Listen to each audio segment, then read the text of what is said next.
پاکێجی خێزانی لە فاستلینگ بێ سنوور بۆ ماوەی یەک مانگ ئینتەرنێت بەکاربێنە تەنها بە 18,000 دینار لەگەڵ پاکێجی خێزانی لە فاستلینگ. ئینتەرنێتێک بۆ خێزانەکە دابین دەکەی کە هەموو ماڵپەڕە نەشا و خراپەکان سانسۆر کراوە. لەمەوە بەدووە پێویست ناکات چاودێری منداڵەکانتان بکەن. لەگەڵ فاستلینگ دڵنیابن و چاودێریکردنی منداڵەکانتان بە ئێمە بسپێرن.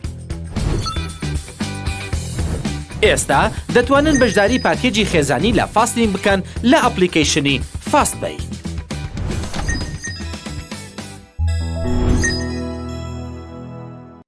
سڵاوتان لێبێت خۆشەویستان. شاری ئەدینبۆرگ گۆشەگیرترین شاری جیهانە کە گەیشتن و مانەوە تێیدا ئەستەمە. ئەم شارە دەکەوێتە دوورگەی تریستان دیکونها کە دەکەوێتە نێوان ئەمریکای باشوور و باشووری ئەفریقیا. ئەم شارە هێندە دابڕاوە کە ناتوانرێت بە ئاسانی سەردانی بکرێت. تەنانەت کەسیش بۆ هەزاران ساڵ لە بوونی نەدەزانی. لە ساڵی 1506 دۆزرایەوە، بەڵام تا ساڵی 1867 کە شارەکە دامەزرا کەس نیشتەجێی نەبووە و ئەمەش لەبەر ئەوەی کە زۆر دوور بووە. نزیکترین شار لێوی دەگاتە دووری 1000 کیلۆمەتر.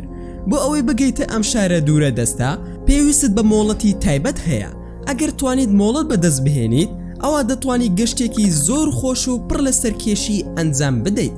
سەرەتا دەبێ بچیتە ئەفریقیا، بە تایبەتی بۆ کیپتاون کە پایتەختی باشووری ئەفریقیایە، کە لەوانەوە کەشتیەکان هەموو مانگێک دەستنە 12 شوێن بۆ گەشتکردن و یەکێک لە شوێنەکانیان ئەم دوورگەیەیە کە تێچووی چوون بۆ هەر یەکێک لەم 12 شوێنە نزیکەی 1000 دۆلارە و توانای ئەم کارە زۆر قورسە، چونکە دانیشتوانی شارەکە ئەولەویەتیان هەیە بۆ ئەوەی بگەڕێنەوە بۆی، لەگەڵ ئەوانەی کە دەبێ بچنە ئەو شارە بۆ وەرگرتنی پشوو و ئەوانەی سەردانی دەکەن تەنها گەشتیار نین، بەڵکو پزیشک و فەرمانبەری حکوومەتن. ئەگەر بەختت باش بوو و سەرکەوتوو بووی لە سواربوونی کەشتێکە، خۆت ئامادە بکە، چونکە گەشتەکە 6 ڕۆژی دەوێت و لە ژوورێکدا دەخەویت کە هەمووان لەگەڵ یەک لە گەرماودا هاوبەشی دەکەن و هیچ شتێکت نابێت کە بە درێژایی کات سەرقاڵت بکات لە ڕۆژەکە. بەڵام دانیشتن لەسەر کورسێکەت و سیرکردنی شەپۆلەکانی دەریا ئەگەری هەیە چێژێکی زۆرت پێ ببەخشێت.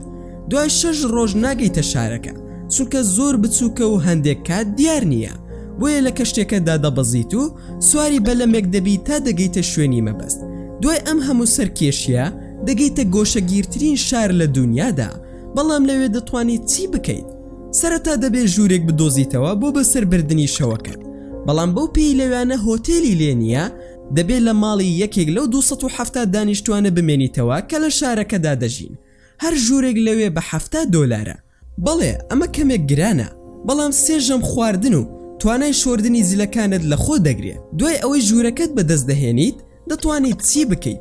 لە ڕاستیدا دەتوانیت چەند شتێکی دیاریکراو بکەیت، چونکە شارەکە تەنها یەک مەیخانەی هەیە و ڕۆژانە تەنها چەند کاتژمێرە کراون و لەگەڵ یەک فرۆشگایەک کە تاکە شوێنە دەتوانیت کۆمپیوتەر بەکرێ بگریت بۆ پەیوەندیکردن بە ئینتەرنێتەوە. جگە لەوەش ئەو دوورگەیە زۆر بچووکە و زۆربەی دوورگەکە گڕکانە، بۆیە زۆر کەم شت هەیە بۆ بینین.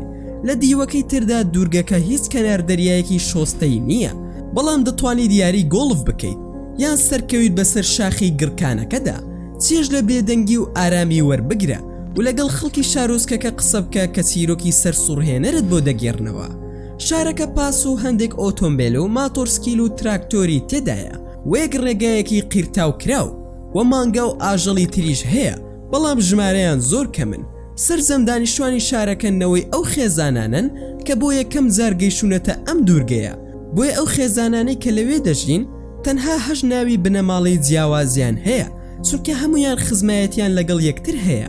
بەڵام دەبێت زیاتر گرنگی بەم شوێنە بدرێت، چونکە نەخۆشکەوتن زۆر مەترسیدارە لەم شارەدا، سەر ڕایبوونی نەخۆشخانە و پزیشک و پەرستار و ئامێری تشکی ئەکس.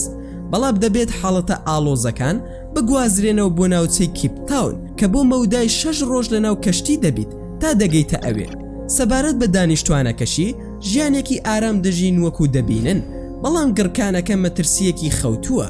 بۆ نمونە لە ساڵی 1961 دوای تەقینەوەی گڕکانەکە لەسەر دوورگەکە هەموو دانیشتوانی دوورگەکە گواسترانەوە بۆ ئینگلتەرا، پاشان بۆ ماوەی 2 ساڵ لەوێمانەوە تا مەترسیەکە کۆتایی هات. زۆربەیان بڕیاریاندا بگەڕێنەوە بۆ دوورگەکە، چونکە بە پێی باوەڕی خۆیان ژیانیان لە ئینگلتەرا تاقی کردوتەوە کە 2000 هێندە گەورەتر بوو لە دوورگەکەی خۆیان کە ملیۆنان ئۆتۆمبیل و گۆڕەپانی وەرزشی تێدا بوو. هاتوچۆش زۆر بوو و شارەکان زۆر گەورە بوون و ملیۆنان کەسی تێدا دەژیان. ئەوانش ئەم شتیان بەدڵ نەبوو و بڕیاریاندا بگەڕێنەوە بۆ کۆمەلگا بچووکەکەیان. ڕەنگە بڕیارەکەیان بۆ زۆر کەس سەیر بێت، بەڵام ئەوان پێیان باشە لە شارەکەی خۆیاندا بژین کە هەمویان یەکتری بناسن و هەمووان یەک خێزان بن کە تاوان و کاری نەشیاوی تێدا نییە. شارێک کە دەرگای ماڵ و ئۆتۆمبیل هەمیشە کراوە بێت و ئێستا گەنجەکانیان گەشت دەکەن بۆ دەرەوەی دوورگەکە و بە دوای سەرکێشی دەگەڕێن لەگەڵ ژنیان پیاودا، بەڵام دوای ماوەیەک دەگەڕێنەوە و وەکو باو با پیرانیان خێزانێک لە دوورگەکەدا پێک دەهێنن. بەڵام پرسیارەکە ئەوەیە کە چۆن دەژین. زۆر بەیان وەک جوتیار کار دەکەن و هەندێکیان لە ماسی گرتن کار دەکەن. زۆر کەس پرسیار دەکەن ئەگەر بەمێ بچم لەم شارە بژیم و تەنها سەردانینەکەم چی ڕوودەدات. بۆ ئەم شتە ببورن، چونکە ئەو شتە لەم شارەدا مەحاڵە و لەم دوورگەیەدا زەویەکە بۆ هەمووانە و هەر خێزانێک پارچێکی دیاریکراوی بۆ نیشان کراوە کە دەبێت بیپارێزێ. بەو پێی هەموو زەویەکە دابەش بووە، لەبەر ئەوەش ڕێگە بە هەبوونی دراوسەی نوێ نادەن و هەموو خەڵکەکەی دۆست و نزیکی یەکترن و ئارەزوو دەکەن هەر بەم زۆرەش بمێننەوە.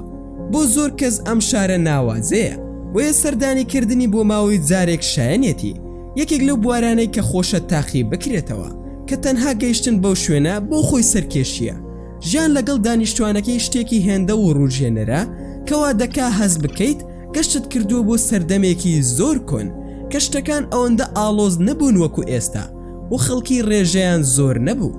ئێوەش لە کۆمنت پێمان بڵێن کە ئارەزوی سەردانیکردنی ئەم شارە دەکەن یاخودنا.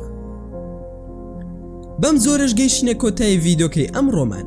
هیوادارم ڤیدۆکە جێگای ڕەزامەندی ئێوەی ئازیز بوو بێت.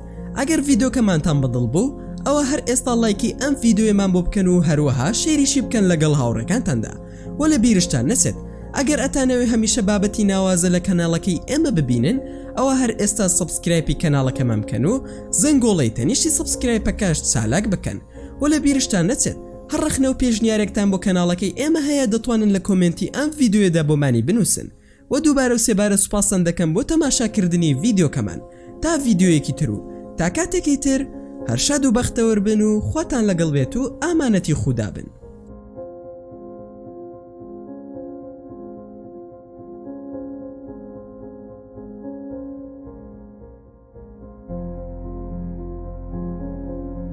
پاکێجی خێزانی لە فاستلینگ بێ سنوور بۆ ماوەی 1 مانگ ئینتەرنێت بەکاربێنە تەنها بە 18,000 دینار لەگەڵ پاکێجی خێزانی لە فاستلینگ.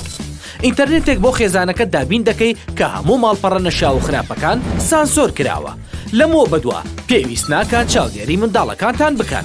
لەگەڵ فاستلینگ دڵنیا بن و چاودێریکردنی منداڵەکانتان بە ئێمە بسپێرن.